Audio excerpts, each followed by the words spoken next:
ನಮಸ್ಕಾರ, ನಾನು ಚೈತ್ರ ರಾಜ್. ವಿಜಯಪುರದ ಸಿದ್ದೇಶ್ವರ ಶ್ರೀಗಳಿಗೆ ಅನಾರೋಗ್ಯ ಎದುರಾಗಿದೆ. ಜೀವಂತ ದೇವರ ಆರೋಗ್ಯದ ಬಗ್ಗೆ ವೈದ್ಯರು ತೀವ್ರ ನಿಗಾ ವಹಿಸಿದ್ದಾರೆ. ಜ್ಞಾನ ಯೋಗಾಶ್ರಮದಲ್ಲೇ ಶ್ರೀಗಳಿಗೆ ಚಿಕಿತ್ಸೆಯನ್ನ ಮುಂದುವರೆಸಿದ್ದಾರೆ.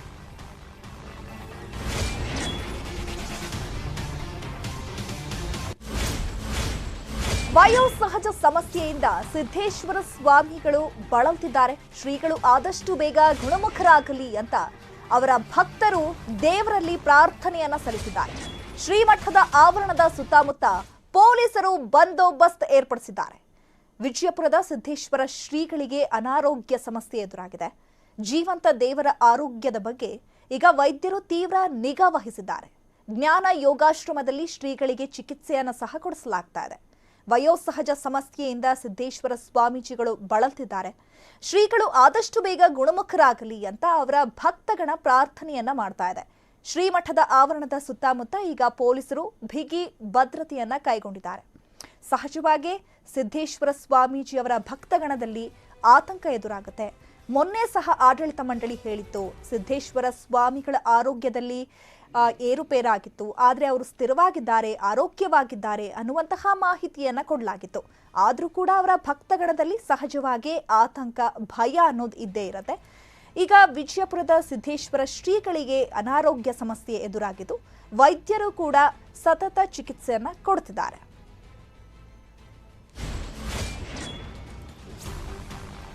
ಸಿದ್ದೇಶ್ವರ ಶ್ರೀಗಳನ್ನ ನೋಡಲು ಭಕ್ತರ ದಂಡೆ ಆಗಮಿಸ್ತಾ ಇದೆ. ಬಸ್ಸು, ಕಾರು, ಬೈಕ್ಗಳಲ್ಲಿ ಸಾವಿರಾರು ಭಕ್ತರು ಆಗಮಿಸುತ್ತಿದ್ದಾರೆ. ಸಿದ್ದೇಶ್ವರ ಸ್ವಾಮೀಜಿಗಳ ದರ್ಶನವನ್ನ ಮಾಡಿಸಿ ಅಂತ ಭಕ್ತರು ಮನವಿಯನ್ನ ಮಾಡಿಕೊಳ್ತಿದ್ದಾರೆ. ಆಶ್ರಮದ ಆವರಣದಲ್ಲಿ ಪೊಲೀಸ್ ಬ್ಯಾರಿಕೇಡ್ ಹಾಕಿದ್ದಾರೆ. ಪೊಲೀಸರು ಭಕ್ತರನ್ನೆಲ್ಲ ಆಶ್ರಮದಿಂದ ಹೊರಗೆ ಕಳುಹಿಸುತ್ತಿದ್ದಾರೆ. ಪೊಲೀಸರು ಈಗ ಸ್ಥಳದಲ್ಲೇ ಬೀಡು ಬಿಟ್ಟಿದ್ದಾರೆ. ಡಿಸಿ ಮಹಂತೇಶ್ ದಾನಮ್ಮನವರ್, ಎಸ್ಪಿ ಆನಂದ ಕುಮಾರ್ ಸಹ ಸ್ಥಳದಲ್ಲೇ ಇದ್ದಾರೆ. ಸಿದ್ದೇಶ್ವರ ಶ್ರೀಗಳನ್ನ ನೋಡೋದಕ್ಕೆ ಭಕ್ತರ ದಂಡೆ ಆಗಮಿಸ್ತಾ ಇರುವಂತದ್ದು ಸಹಜವಾಗಿ ಭಕ್ತರಲ್ಲಿ ಆತಂಕ ಮನೆ ಮಾಡಿರುತ್ತೆ. ಶ್ರೀಗಳಿಗೆ ಏನ್ ಸಮಸ್ಯೆ ಆಗಿದೆ, ಶ್ರೀಗಳನ್ನ ಒಂದು ಬಾರಿ ನೋಡೋದಕ್ಕೆ ನಮಗೆ ಅವಕಾಶವನ್ನ ಮಾಡಿಕೊಡಿ ಅನ್ನುವಂತಹ ನಿಟ್ಟಿನಲ್ಲಿ ಈಗ ಮನವಿಯನ್ನ ಸಹ ಮಾಡ್ಕೊಳ್ತಿದ್ದಾರೆ ಅವರ ಭಕ್ತರು. ಸಿದ್ದೇಶ್ವರ ಸ್ವಾಮೀಜಿಗಳ ದರ್ಶನವನ್ನ ಒಂದು ಸಾರಿ ಮಾಡಿಸಿ ಅಂತ ಅವರ ಭಕ್ತರು ಮನವಿಯನ್ನ ಮಾಡ್ಕೊಳ್ತಿದ್ದಾರೆ. ಬಸ್ಸು, ಕಾರು, ಬೈಕ್ಗಳಲ್ಲಿ ಸಾವಿರಾರು ಭಕ್ತರು ಈಗ ಆಶ್ರಮದ ಕಡೆ ಆಗಮಿಸುತ್ತಿದ್ದಾರೆ. ಆಶ್ರಮದ ಆವರಣದಲ್ಲಿ ಪೊಲೀಸ್ ಬ್ಯಾರಿಕೇಡ್ ಹಾಕಿ ಪೊಲೀಸರು ಜನರನ್ನ ಅಲ್ಲೇ ತಡೀತಿದ್ದಾರೆ. ಭಕ್ತರನ್ನೆಲ್ಲ ಆಶ್ರಮದಿಂದ ಹೊರಗೆ ಕಳುಹಿಸುತ್ತಿದ್ದಾರೆ ಪೊಲೀಸರು. ಯಾವುದೇ ಅಹಿತಕರ ಘಟನೆ ನಡೆಯದಂತೆ ಪೊಲೀಸರು ಬಿಗಿ ಭದ್ರತೆಯನ್ನ ಸಹ ಕೈಗೊಂಡಿದ್ದಾರೆ. ಸ್ಥಳದಲ್ಲೇ ಇದೀಗ ಡಿಸಿ ಮಹಂತೇಶ್ ದಾನಮ್ಮನವರು ಹಾಗೆ ಎಸ್ಪಿ ಆನಂದ್ ಕುಮಾರ್ ಅವರು ಅಲ್ಲೇ ಖುದ್ದಾಗಿ ಇದ್ದು ಪರಿಶೀಲಿಸ್ತಾ ಇದ್ದಾರೆ. ಜ್ಞಾನಯೋಗ ಸಂಪುಟದ ಪುಸ್ತಕ ಈಗ ಬಿಡುಗಡೆ ಆಗ್ತದೆ. ಅವೆಲ್ಲವೂ ಕೂಡ ಅದನ್ನು ಕೊಂಡು ಓದ್ಬೇಕು ಅಂತ ತಿಳ್ಕೊಂಡು ಅವ್ರು ಹೇಳ್ತಿದ್ರು, ಅಪ್ಪವ್ರು ಹೇಳ್ತಿದ್ರು, ಅವುಗಳನ್ನ ತಿನ್ಬೇಕಾಗಿತ್ತಂದ್ರೆ ಉಕ್ಕಿನ ಹಲ್ಲು ಬೇಕು ಅಂತ. ಉಕ್ಕಿನ ಹಲ್ಲು ಹೊಂದಿರತಕ್ಕಂಥವ್ರು ಯಾರಿದ್ರು ಅಂತ ಕೇಳಿದ್ರೆ ಆ ಕಾಲದಲ್ಲಿ ಪೂಜ್ಯ ವೇದಾಂತ ಕೇಸರಿ ಮಲ್ಲಿಕಾರ್ಜುನ ಪಂಗಳವರು ಸುಂದರವಾಗಿರ್ತಕ್ಕಂಥ ವ್ಯಾಖ್ಯಾನವನ್ನು ಬರೆದಿದ್ದಾರೆ. ಅವುಗಳನ್ನ ತಗೊಂಡು ಮತ್ತೆ ಮುಗಿಸ್ತೇನೆ. ಎಲ್ಲರಿಗೂ ಶರಣಾರ್ಥಿಗಳು. ಸಿದ್ದೇಶ್ವರ ಶ್ರೀಗಳಿರುವ ಕೋಣೆಗೆ ಸುತ್ತೂರು ಶ್ರೀಗಳು ತೆರಳಿದ್ದಾರೆ. ಶ್ರೀಗಳ ಭೇಟಿಗೆ ಶಿವರಾತ್ರಿ ದೇಶಿಕೇಂದ್ರ ಸ್ವಾಮೀಜಿಯವರು ಕೂಡ ಆಗಮಿಸಿದ್ದಾರೆ. ಸುತ್ತೂರು ಶ್ರೀಗಳ ಜೊತೆಗೆ ಕೇವಲ 3ರಿಂದ 4 ಮಠಾಧೀಶರಿಗೆ ಮಾತ್ರ ಅವಕಾಶವನ್ನ ಕಲ್ಪಿಸಿಕೊಡಲಾಗ್ತಾ ಇದೆ. ನಿನ್ನೆಯಷ್ಟೇ ಸಿದ್ದೇಶ್ವರ ಸ್ವಾಮೀಜಿಯನ್ನ ಭೇಟಿ ಮಾಡಿದ್ರು ಮುಖ್ಯಮಂತ್ರಿಗಳು. ಸಿಎಂ ಬಸವರಾಜ ಬೊಮ್ಮಾಯಿ ಅವರು ಜೊತೆಗೆ ಕೇಂದ್ರ ಸಚಿವ ಪ್ರಹ್ಲಾದ್ ಜೋಶಿ ಅವರು ಕೂಡ ಭೇಟಿ ಮಾಡಿ ಆರೋಗ್ಯವನ್ನ ವಿಚಾರಿಸಿದ್ರು. ಸಿದ್ದೇಶ್ವರ ಶ್ರೀಗಳ ಜೊತೆಗೆ ಫೋನ್ನಲ್ಲಿ ಕೂಡ ಮಾತನಾಡಿದ್ರು ಪ್ರಧಾನಿ ನರೇಂದ್ರ ಮೋದಿ ಅವರು. ಶೀಘ್ರವೇ ಗುಣಮುಖ ಆಗುವಂತೆ ಪ್ರಧಾನಿ ಮೋದಿ ಅವರು ಹಾರೈಸಿದ್ರು. ಸಿದ್ದೇಶ್ವರ ಶ್ರೀಗಳಿರುವಂತಹ ಕೋಣೆಗೆ ಇದೀಗ ಸುತ್ತೂರು ಶ್ರೀಗಳು ಕೂಡ ಭೇಟಿ ಕೊಟ್ಟಿದ್ದಾರೆ. ಶ್ರೀಗಳ ಭೇಟಿಗೆ ಶಿವರಾತ್ರಿ ದೇಶಿಕೇಂದ್ರ ಸ್ವಾಮೀಜಿಗಳು ಕೂಡ ಆಗಮಿಸ್ತಾ ಇದ್ದಾರೆ. ಅವರ ಆರೋಗ್ಯವನ್ನ ವಿಚಾರಿಸೋದಕ್ಕೆ ಖುದ್ದು ಇದೀಗ ಸುತ್ತೂರು ಶ್ರೀಗಳು ಹಾಗೆ ಶಿವರಾತ್ರಿ ದೇಶಿಕೇಂದ್ರ ಸ್ವಾಮೀಜಿಗಳು ಸಹ ಆಗಮಿಸಿದ್ದಾರೆ. ಸುತ್ತೂರು ಶ್ರೀಗಳ ಜೊತೆಗೆ ಕೇವಲ 3ರಿಂದ 4 ಮಠಾಧೀಶರಿಗೆ ಮಾತ್ರ ಅವಕಾಶವನ್ನ ಕಲ್ಪಿಸಿಕೊಡಲಾಗಿದೆ. ನಿನ್ನೆಯಷ್ಟೇ ಸಿದ್ದೇಶ್ವರ ಸ್ವಾಮೀಜಿ ಭೇಟಿ ಮಾಡಿದ್ರು ಮುಖ್ಯಮಂತ್ರಿಗಳು. ಅವರ ಆರೋಗ್ಯವನ್ನ ವಿಚಾರಿಸಿದ್ರು. ವೈದ್ಯರ ಜೊತೆ ಕೆಲಕಾಲ ಮಾತುಕತೆಯನ್ನ ಸಹ ಆಡಿದ್ರು. ಸಿಎಂ ಬೊಮ್ಮಾಯಿ ಜೊತೆಗೆ ಕೇಂದ್ರ ಸಚಿವ ಪ್ರಹ್ಲಾದ್ ಜೋಶಿ ಅವರು ಕೂಡ ಭೇಟಿ ಕೊಟ್ಟು ಆರೋಗ್ಯವನ್ನ ವಿಚಾರಿಸಿದ್ರು. ಸಿದ್ದೇಶ್ವರ ಶ್ರೀಗಳ ಜೊತೆಗೆ ಫೋನ್ ಸಂಪರ್ಕದಲ್ಲೂ ಕೂಡ ಸಹ ಮಾತನಾಡಿದ್ರು ಪ್ರಧಾನಿ ನರೇಂದ್ರ ಮೋದಿ ಅವರು. ಬೇಗ ಗುಣಮುಖರಾಗಲಿ ಅಂತ ಪ್ರಧಾನಿ ನರೇಂದ್ರ ಮೋದಿ ಅವರು ಹಾರೈಸಿದ್ರು.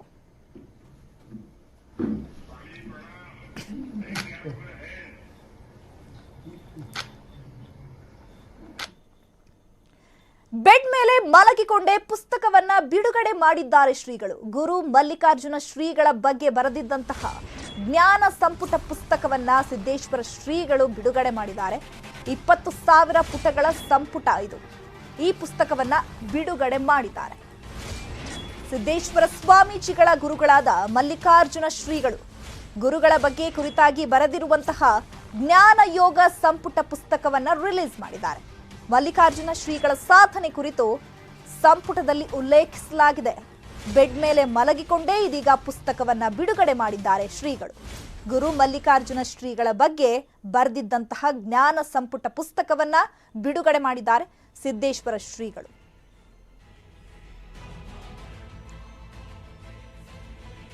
ದಯವಿಟ್ಟು ನಾವೆಲ್ಲರೂ ಸಾಕ್ಷೀಕರಿಸೋಣ.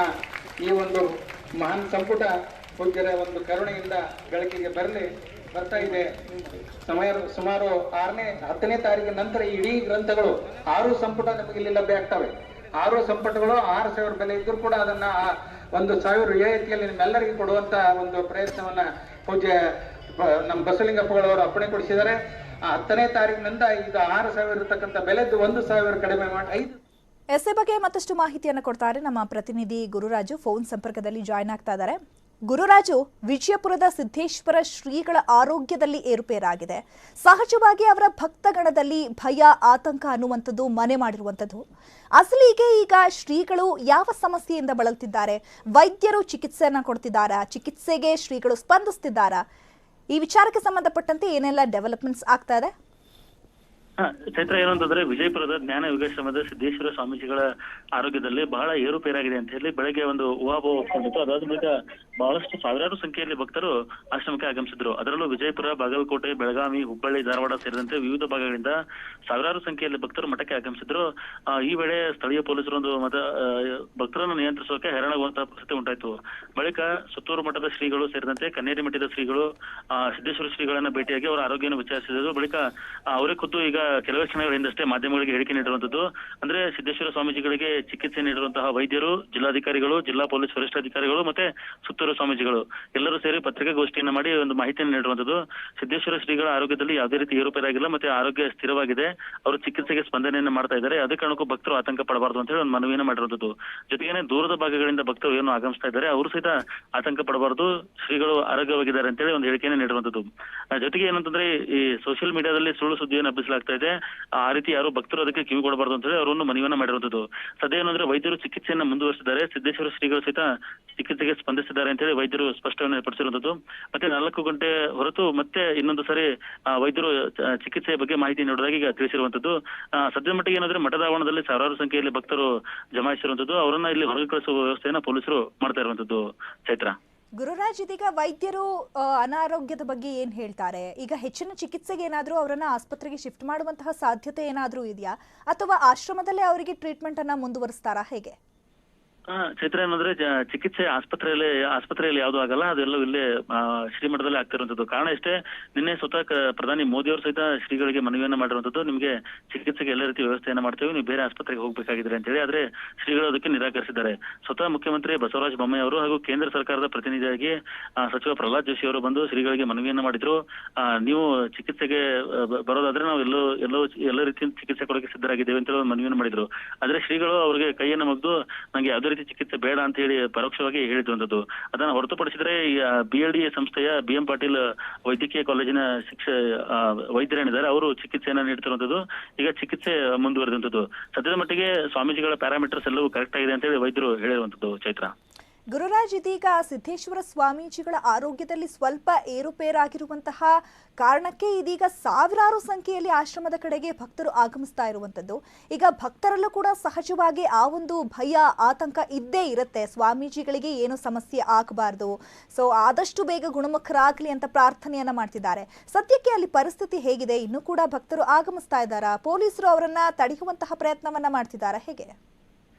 ಹೌದು ಚೈತ್ರ, ಅಂದ್ರೆ ಬೆಳಗ್ಗೆಯಿಂದನೇ ಭಕ್ತರ ಸಂಖ್ಯೆ ಜಾಸ್ತಿ ಆಗ್ತಾ ಇತ್ತು. ಅಂದ್ರೆ ಇವತ್ತು ಹೊಸ ವರ್ಷ ಆಚರಣೆಯಲ್ಲಿ ಶ್ರೀಮಠಕ್ಕೆ ಏನು ಪ್ರತಿ ವರ್ಷನೂ ಬಂದು ಹೊಸ ವರ್ಷನ ಆಚರಣೆ ಮಾಡ್ತಾರೆ, ಆ ರೀತಿಯ ಭಕ್ತರು ಹೆಚ್ಚಿನ ಸಂಖ್ಯೆಯಲ್ಲಿ ಬೆಳಗ್ಗೆ ಬಂದಿದ್ರು. ಆದ್ರೆ ಮಧ್ಯಾಹ್ನದ ಹೊತ್ತಿಗೆ ಶ್ರೀಗಳು ಬಗ್ಗೆ ಇಲ್ಲ ಸಲ್ಲದ ಒಂದು ವದಂತಿಗಳು ಹಬ್ಬಿದ್ದರಿಂದಾಗಿ ಹೆಚ್ಚಿನ ಸಂಖ್ಯೆಯಲ್ಲಿ ಭಕ್ತರು ಬರುವಂತಾಯ್ತು. ಅಂದ್ರೆ ಸುಳ್ಳು ಸುದ್ದಿಯಿಂದಾಗಿ ಈ ರೀತಿಯಾಗಿ ಭಕ್ತರು ಹೆಚ್ಚಿನ ಸಂಖ್ಯೆಯಲ್ಲಿ ಬರುವಂತಹ ಪ್ರಮಾಣ ಆಯಿತು. ಕೊನೆಗೆ ಜಿಲ್ಲೆಯ ಎಲ್ಲ ಪೊಲೀಸರು ಆಗಮಿಸಿ ಅದನ್ನ ನಿಭಾಯಿಸುವಂತ ಕೆಲಸವನ್ನ ಮಾಡಿದ್ರು. ಪೊಲೀಸರು ಎಷ್ಟೇ ಮನವಿ ಮಾಡಿದ್ರು ಸಹಿತ ಭಕ್ತರು ಆಶ್ರಮದಿಂದ ಹೊರ ಹೋಗುವಂತ ಪ್ರಯತ್ನ ಮಾಡ್ತಾರೆ. ಧನ್ಯವಾದ ಗುರುರಾಜ್ ತಮ್ಮೆಲ್ಲ ಮಾಹಿತಿಗಾಗಿ. ಈ ಬಗ್ಗೆ ನಮ್ಮ ಜೊತೆಗೆ ಮಾತನಾಡೋದಕ್ಕೆ ಫೋನ್ ಸಂಪರ್ಕದಲ್ಲಿ ಜಾಯ್ನ್ ಆಗ್ತಾ ಇದ್ದಾರೆ ಸಂಗಮೇಶ್ ಬಬಲೇಶ್ವರ ಮಠದ ಭಕ್ತರು. ನಮಸ್ತೆ ಸರ್. ನಮಸ್ತೆ ಮೇಡಮ್. ಸರ್, ಈಗ ಪೂಜ್ಯರು ಆರೋಗ್ಯವಾಗಿದ್ದಾರೆ, ಯಾವುದೇ ರೀತಿ ಆತಂಕ ಪಡ್ತಕ್ಕಂತ ಅಗತ್ಯ ಇಲ್ಲ. ಯಾಕಂತಂದ್ರೆ ಈಗ ಆನ್ಲೈನ್ ಮೂಲಕ ನೇರ ಪ್ರಸಾರವನ್ನ ಈಗ ಆಶ್ರಮದ ಮೂಲಕನೇ ಅದನ್ನ ಭಕ್ತರಿಗೆ ದರ್ಶನವನ್ನ ಮಾಡಿಸ್ತಕ್ಕಂತ ಎಲ್ಲ ವ್ಯವಸ್ಥೆಗಳಾಗಿದೆ. ಮತ್ತೆ ಅದನ್ನು ಕೂಡ ಲಕ್ಷಾಂತರ ಭಕ್ತರು ಈಗ ವೀಕ್ಷಣೆ ಮಾಡ್ತಾ ಇದ್ದಾರೆ ಮೇಡಮ್. ಹೀಗಾಗಿ ಭಕ್ತರು ಯಾರು ಆತಂಕಕ್ಕೆ ಒಳಗಾಗದೆ ಅವರು ಶೀಘ್ರ ಗುಣಮುಖರಾಗ್ಲಿ ಅಂತ ಹೇಳಿ ನಾವೆಲ್ಲರೂ ಭಗವಂತನಲ್ಲಿ ಬಸವಾದಿ ಶರಣರಲ್ಲಿ ಪ್ರಾರ್ಥಿಸ್ತಾ ಇದೀವಿ ಮೇಡಮ್. ನಾವು ಕೂಡ ಅದೇ ಹಾರೈಸ್ತೀವಿ ಸರ್. ಯಾಕಂತಂದ್ರೆ ಸಹಜವಾಗಿ ಸಿದ್ದೇಶ್ವರ ಶ್ರೀಗಳಿಗೆ ಅನಾರೋಗ್ಯದಲ್ಲಿ ಸಮಸ್ಯೆ ಆಗಿದೆ ಅಂತ ಅಂದ್ರೆ ಸಹಜವಾಗಿ ಅವರ ಭಕ್ತಗಣದಲ್ಲಿ ಒಂದ್ ರೀತಿಯಾದಂತಹ ಆತಂಕ, ಭಯ ಇದ್ದೇ ಇರತ್ತೆ. ಇವಾಗ ಸಾಕಷ್ಟು ಊಹಾಪೋಹಗಳು ಕೂಡ ಹರಿದಾಡ್ತಾ ಇರೋದ್ರಿಂದ ಸಹಜವಾಗಿ ಭಕ್ತರು ಆಶ್ರಮದ ಕಡೆ ಆಗಮಿಸ್ತಾರೆ. ಹಾಗಿದ್ರೆ ನಿಜಕ್ಕೂ ಕೂಡ ಸಿದ್ದೇಶ್ವರ ಶ್ರೀಗಳ ಆರೋಗ್ಯದಲ್ಲಿ ಸ್ಥಿರವಾಗಿದೆಯಾ? ಅವರು ಚಿಕಿತ್ಸೆಗೆ ಸ್ಪಂದಿಸ್ತಿದ್ದಾರಾ? ಹೇಗೆ ಸರ್?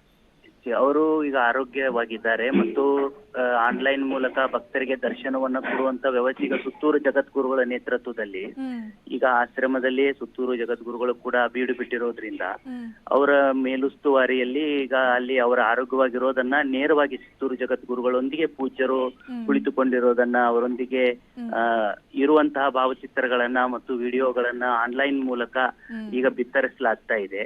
ಹೀಗಾಗಿ ನಾಡಿನ ಜನರು ಎಲ್ಲರೂ ಕೂಡ ನಾವು ಈ ಹೊಸ ವರ್ಷದ ಇವತ್ತಿನ ದಿವಸ ಆ ಸುದ್ದಿ ಸುಳ್ಳಾಗಿದೆ ಮತ್ತು ಪೂಜ್ಯರು ಮಾತನಾಡ್ತಾ ಇರೋದು, ಪ್ರತಿಕ್ರಿಯಿಸ್ತಾ ಇರೋದು, ಆರೋಗ್ಯಕ್ಕೆ ಸ್ಪಂದಿಸ್ತಾ ಇರೋದು ನಮ್ಮೆಲ್ಲರಲ್ಲಿ ಒಂದು ಹೊಸ ಆಶಾಭಾವನೆಯನ್ನ ಮೂಡಿಸಿದೆ. ಸರಿ, ಎಷ್ಟು ದಿನಗಳಿಂದ ಸಿದ್ದೇಶ್ವರ ಶ್ರೀಗಳು ಅನಾರೋಗ್ಯಕ್ಕೆ ತುತ್ತಾಗಿದ್ದಾರೆ? ಅಂದ್ರೆ ಸಹಜವಾಗಿ ಏನ್ ಸಮಸ್ಯೆ ಆಗಿದೆ ಅಂತ ತಿಳ್ಕೊಳ್ಬಹುದಾ? ಮೇಡಮ್, ಅದು ಸತ್ಪುರುಷರವರು ಅವರ ಅನಾರೋಗ್ಯ ಅಂದ್ರೆ ಅವ್ರಿಗೆ ಒಂದ್ಸಾರಿ ಫ್ರಾಕ್ಚರ್ ಆದ ನಂತರ ಸ್ವಲ್ಪ ಅವರು ಅನಾರೋಗ್ಯಕ್ಕೆ ತುತ್ತಾಗಿದ್ರು. ಹೊರತು ಬಿಟ್ರೆ ಅವರ ದೇಹಕ್ಕೆ ಆ ಅನಾರೋಗ್ಯ ಬಾಧಿಸಿದೆ ಹೊರತು ಅವರು ಮಾನಸಿಕವಾಗಿ ಅತ್ಯಂತ ಸದೃಢವಾದಂತ ಒಂದು ಅಪರೂಪದ ಜ್ಞಾನ ಜ್ಯೋತಿ ಅದು ಏನ್ರಿ. ಅವರು ತುಂಬಾ ಹಸನ್ಮುಖಿಯಾಗಿ ದಿನನಿತ್ಯ ಭಕ್ತರಿಗೆ ದರ್ಶನ ಕೊಡುವಂತಹದ್ದು, ಹಸನ್ಮುಖಿಯಾಗಿ ಮಾತನಾಡಿಸುವಂತಹದ್ದು, ಆ ಶರೀರ ಕರ್ಮದ ಬಗೆಗಿನ ಭಾವದಿಂದ ಮುಕ್ತರಾಗಿರುವಂತವ್ರು ಅವರು. ಶರಣರು ಅಂತಂದ್ರೆ ಮರಣದಲ್ಲಿ ಮಹಾನವಮಿಯನ್ನ ಕಾಣುವಂತಹ ಶ್ರೇಷ್ಠ ಚೇತನರು. ಹೀಗಾಗಿ ಅವರು ಈಗ ಮತ್ತೆ ಅವರು ಆರೋಗ್ಯವಾಗಿರೋದು ನಮ್ಮೆಲ್ಲರಿಗೂ ಕೂಡ ಬಹಳಷ್ಟು ಒಂದು ಹೊಸ ಭರವಸೆಯನ್ನ ಮೂಡಿಸಿದೆ. ಓಕೆ ಸರ್, ಧನ್ಯವಾದಗಳು ಸರ್ ನ್ಯೂಸ್ 18 ಜೊತೆ ಮಾತನಾಡಿದ್ದಕ್ಕೆ. ಮಾಧ್ಯಮಕ್ಕೆ ಬಂದು ಹೋದ ಹಿನ್ನೆಲೆ ಏನೋ ಗೊತ್ತಿಲ್ಲ. ಕೆಲವೊಂದು ಮಾಧ್ಯಮಗಳು, ಕೆಲವೊಂದು ಸಾಮಾಜಿಕ ಜಾಲತಾಣಗಳಲ್ಲಿ ಇವತ್ತು ಬೆಳಗಿಂದ ತಪ್ಪು ಸುದ್ದಿ ಹರಿದಾಡ್ತಾ ಇತ್ತು. ಈಗ ನಾವು ಸಹ ಶ್ರೀಗಳ ಸಮ್ಮುಖದಲ್ಲಿನೇ ಈಗ ಅಪ್ಪುಗಳು ಮಾತಾಡಿ ಬಂದಿದ್ದಾರೆ, ಭಾಳ ಆರೋಗ್ಯವಾಗಿದ್ದಾರೆ, ಏನು ತೊಂದರೆ ಇಲ್ಲ, ಎಲ್ಲ ಪ್ಯಾರಾಮೀಟರ್ಸ್ ನಾರ್ಮಲ್ ಇದೆ. ಮತ್ತು ಈ ರೀತಿ ತಪ್ಪು ಸಂದೇಶ ಹೋಗಬಾರ್ದು ಅಂಥೇಳಿ ಈ ಹಿನ್ನೆಲೆ ವಿಶೇಷವಾಗಿ ಈ ಒಂದು ಬುಲೆಟಿನ್ ನಾವು ಕೊಟ್ಟಿದ್ದೇವೆ. ಮತ್ತು ಈಗಾಗಲೇ ಇಬ್ಬರು ಡಾಕ್ಟರ್ಸ್ ಏನು ಡಾಕ್ಟರ್ ಮೂಲಿಮನಿ ಮತ್ತು ಡಾಕ್ಟರ್ ಅರವಿಂದ್ ಪಾಟೀಲ್ ಅವರಿದ್ದಾರೆ. ಅವರು ಅನುಸರಣವಾಗಿ ಒಬ್ಬೊಬ್ಬರು 4 ಗಂಟೆಗೊಮ್ಮೆ ಬಂದುಬಿಟ್ಟು ತಮಗೆ ಮಾಧ್ಯಮದವರಿಗೆ ಬ್ರೀಫ್ ಮಾಡಲಿಕ್ಕೆ ಹೇಳಿದ್ದಾರೆ. ಮತ್ತು ಎಲ್ಲೇ ಯಾವಾಗ ಸಾಧ್ಯವಾಗ್ತದೆ ಭಕ್ತಾದಿಗಳು ಸಹ ನಾವು ಲೈವ್ ಆಗಿ ತೋರಿಸುವಂಥ ಕೆಲಸವನ್ನು ಮಾಡ್ತಾಯಿದ್ದೇವೆ. ಈಗಾಗಲೇ ಡಾಕ್ಟರ್ಸ್ ಹೇಳಿದ್ದಾರೆ ಮತ್ತು ಶ್ರೀಗಳು ಹೇಳಿದ್ದಾರೆ, ಅವರು ಬಹಳ ದಿವಸದಿಂದ ಆಹಾರವನ್ನು ಅಷ್ಟು ಸರಿಯಾಗಿ ತೆಗೆದುಕೊಳ್ತಾ ಇರೋದ್ರಿಂದ ಮತ್ತು ಸ್ವಲ್ಪ ಅವ್ರಿಗೆ ಇದು ಇದೆ, ಅಷ್ಟೇ ಅಶಕ್ತಿ ಇದೆ. ಬಟ್ ಅದರ್ವೈಸ್ ಎಲ್ಲ ಪ್ಯಾರಾಮೀಟರ್ಸ್ ನಾರ್ಮಲ್ ಇದೆ. ಮತ್ತು ಏನೋ ಹೆಚ್ಚಿನದಿದ್ದರೂ ಸಹ ನಾವು ನಿಮಗೆಲ್ಲ ಬ್ರೀಫ್ ಮಾಡ್ತೇವೆ. ಸಾಮಾನ್ಯರಿಗೆಲ್ಲ ಪೂಜ್ಯ ಸಿದ್ದೇಶ್ವರ ಸ್ವಾಮೀಜಿಯವರ ಆರೋಗ್ಯದ ಬಗ್ಗೆ ತಿಳ್ಕೊಳ್ಳಿಕ್ಕೆ ಕುತೂಹಲ ಸಹಜವಾಗಿ ಇದೆ. ಸ್ವಾಮೀಜಿಯವರ ಆರೋಗ್ಯ ಸ್ಥಿರವಾಗಿದೆ. ಎಲ್ಲ ಪ್ಯಾರಾಮೀಟರ್ಸ್ಗಳು ಕೂಡ ನಾರ್ಮಲ್ ಆಗಿದೆ. ಸಮಸ್ಯೆ ಅಂದರೆ ಅವರು ಆಹಾರ ಏನು ಹೆಚ್ಚಿಗೆ ತೆಗೆದುಕೊಳ್ತಾ ಇಲ್ಲದೆ ಇರೋದ್ರಿಂದ ಮತ್ತು ಯಾವುದೇ ಔಷಧೋಪಚಾರವನ್ನು ಅವರು ಒಪ್ಪದೇ ಇರೋದ್ರಿಂದ ಆರೋಗ್ಯದಲ್ಲಿ ಸುಧಾರಣೆ ಆಗೋದು ಸ್ವಲ್ಪ ನಿಧಾನ ಆಗುತ್ತೆ. ಈಗ ತಾನೇ ನೀವೆಲ್ಲ ವಿಡಿಯೋನಲ್ಲಿ ನೋಡಿದ್ದೀರಿ. ಬೆಳಿಗ್ಗೆ ಬಿಡುಗಡೆ ಆದ ಪುಸ್ತಕದ ಬಗ್ಗೆ ಎಲ್ಲ ವಿವರ ನೋಡಿದ್ದಾರೆ. ಮತ್ತು ಈಗಿಬ್ಬರು ಪಂಡಿತರು ಬಂದಿದ್ದರು, ಮಾಧವ ಪರಂಪರೆ ಇಬ್ಬರು ಪಂಡಿತರು ಬಂದಿದ್ದರು. ಅವ್ರ ಜೊತೆ ಮಾರ್ಗಾಚಾರ್ಯ ವಿಚಾರ ಎಲ್ಲ ಪ್ರಸ್ತಾಪ ಮಾಡಿದ್ರು. ಅವ್ರು ಕಾಶಿನಲ್ಲಿ ಓದುತ್ತಾ ಇದ್ದ ವಿಚಾರ ಎಲ್ಲ ಅವ್ರ ಜೊತೆ ಚರ್ಚೆ ಮಾಡಿದ್ರು. ಆರೋಗ್ಯ ಸುಸ್ಥಿರವಾಗಿದೆ, ಯಾರೋ ಆ ಬಗ್ಗೆ ಆತಂಕ ಪಡೋದಾಗಲಿ ಮತ್ತು ಊಹಾಪೋಹಗಳನ್ನು ಹೇಳ್ಬೇಕಾದ ಅಗತ್ಯ. ಅಮೂಲ್ ಜೊತೆ ಕೆಎಂಎಫ್ ವಿಲೀನ ಪ್ರಸ್ತಾಪಕ್ಕೆ ಕನ್ನಡಿಗರು ಕಿಡಿಕಾರಿದ್ದಾರೆ. ಮೊನ್ನೆ ಮಂಡ್ಯದಲ್ಲಿ ಅಮೂಲ್ ಕೆಎಂಎಫ್ ವಿಲೀನದ ಪ್ರಸ್ತಾಪವನ್ನ ಮಾಡಲಾಗಿತ್ತು. ಮಂಡ್ಯ ಮೆಗಾ ಡೈರಿ ಉದ್ಘಾಟನೆ ವೇಳೆ ಈ ವಿಷಯವನ್ನ ಪ್ರಸ್ತಾಪಿಸಿದ್ರು ಅಮಿತ್ ಶಾ.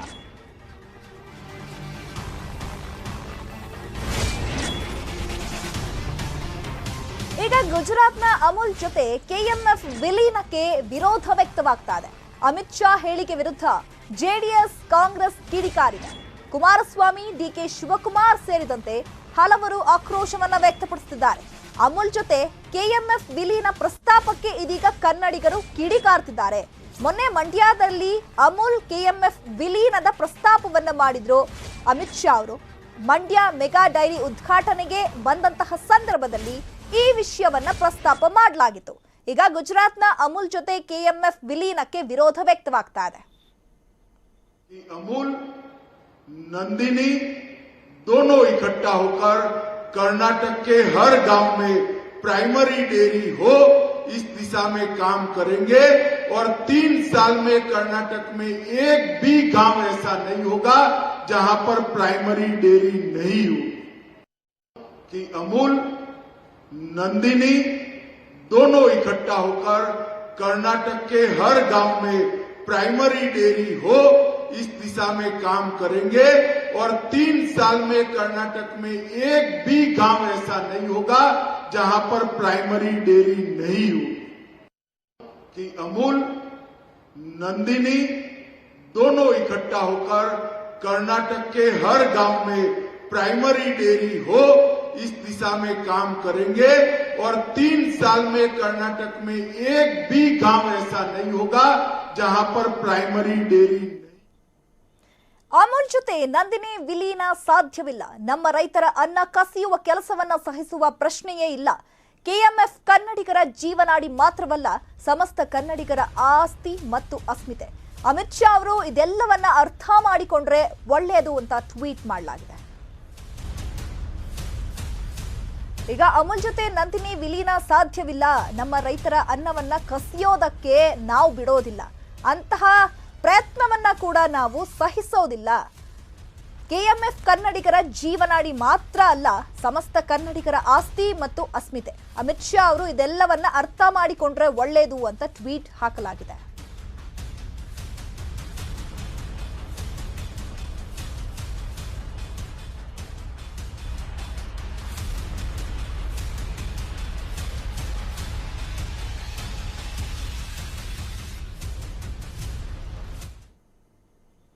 ಇನ್ನು ಅಮೂಲ್ ಹಾಗೂ ಕೆಎಂಎಫ್ ವಿಲೀನ ಪ್ರಸ್ತಾಪದ ಬಗ್ಗೆ ಕೆಪಿಸಿಸಿ ಅಧ್ಯಕ್ಷ ಡಿಕೆಶಿ ರಿಯಾಕ್ಟ್ ಮಾಡಿದ್ದಾರೆ. ಮೊದಲು ಸಚಿವ ಸೋಮಶೇಖರ್ ಹಾಗೂ ಸಿಎಂ ಬೊಮ್ಮಾಯಿ ರೆಗ್ಯುಲೇಷನ್ ಮೂವ್ ಮಾಡಲಿ, ಆಮೇಲೆ ನೋಡೋಣ ಅಂತ ಹೇಳಿದ್ದಾರೆ. ಅವ್ರು ಫಸ್ಟ್ ಸರ್ಕಾರ ಅವ್ರು ಏನು ಹೇಳಿದಾರಲ್ಲ, ಕೆಎಂಎಫ್ನ ಅಮೂಲ್ನ ಮರ್ಜ್ ಮಾಡ್ತೀವಂತ, ಸೋಮಶೇಖರ್ ಮತ್ತು ಚೀಫ್ ಮಿನಿಸ್ಟರ್ ಇಬ್ರು ಸೇರಿ ಫಸ್ಟ್ ರೆಸಲ್ಯೂಷನ್ ಮೂವ್ ಮಾಡಲಿ. ಇದು ನಾನು ಕೋಆಪರೇಷನ್ ಮಿನಿಸ್ಟರ್ ಆಗಿದ್ದವನು. ಇದು ಸ್ಟೇಟ್ ಸಬ್ಜೆಕ್ಟ್. ನಮ್ಮ ಹಾಲು, ನಮ್ಮ ನೀರು, ನಮ್ಮ ಜನ, ಇದು ನಮ್ಮ ಹಕ್ಕಿದು. ಈಗ ನೀವು ಕನಕಪುರಕ್ಕೆ ಬಂದು ನೋಡಿದಿರೋ ಏನೋ ಗೊತ್ತಿಲ್ಲ, ಅಮೂಲ್ಕಿನ್ನ ದೊಡ್ಡದಿದೆ ನಮ್ಮ ಕನಕಪುರದಲ್ಲಿ ನಾವು ಮಾಡಿರೋಂಥ ಡೈರಿ.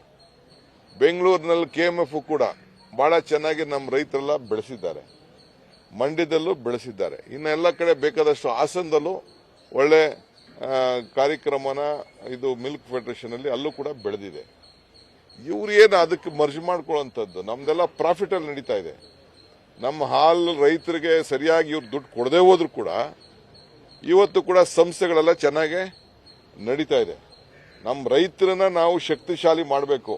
ನಮಗೆ ಯಾವ ರಾಜ್ಯದ ಯಾವ ಮಿಲ್ಕ್ ಯೂನಿಯನ್ ಕೂಡ ಬಹುಶಃ ಬೇರೆಯವ್ರ ಜೊತೆ ನಾವು ಮರ್ಜ್ ಮಾಡೋ ಅಂತ ಇರ್ಬೋದು, ಅದು ಒಂದು ಮಾದರಿ ಸಂಸ್ಥೆ ಇರ್ಬೋದು.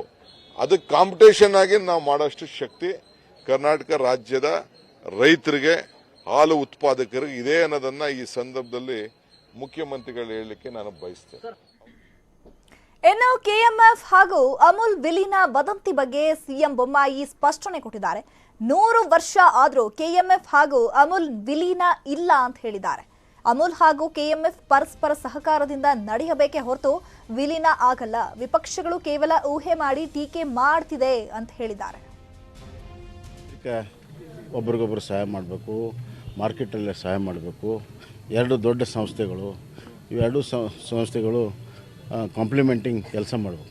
ಅದರ ಅರ್ಥ ಮರ್ಜ್ ಮಾಡೋದಾಗಲಿ ಇನ್ನೊಂದಲ್ಲ.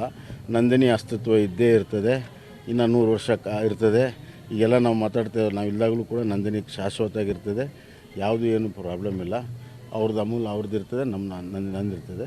ಕೆಲವು ಏರಿಯಾದಲ್ಲಿ ಒಟ್ಟಿಗೆ ಕೆಲಸ ಮಾಡಿದ್ರೆ ಇಬ್ಬರಿಗೂ ಲಾಭ ಇದೆ. ತಪ್ಪರ್ಥ ಕಲ್ಪನೆ ಮಾಡುವಂಥ ಅವಶ್ಯಕತೆ ಇಲ್ಲ, ಅದನ್ನು ದೊಡ್ಡ ಸುದ್ದಿ ಮಾಡಿ ರಾಜಕಾರಣ ಮಾಡೋ ಅವಶ್ಯಕತೆ ಇಲ್ಲ. ನಾನು ಆ್ಯಸ್ ಎ ಮುಖ್ಯಮಂತ್ರಿ ಹೇಳ್ತಾ ಇದ್ದೇನೆ, ಅವ್ರು ಹೇಳಿದ್ದು ಅಷ್ಟೇ, ನಂದಿನಿ ಯಾವಾಗಲೂ ಕೂಡ ಸಪ್ರೇಟಾಗಿ.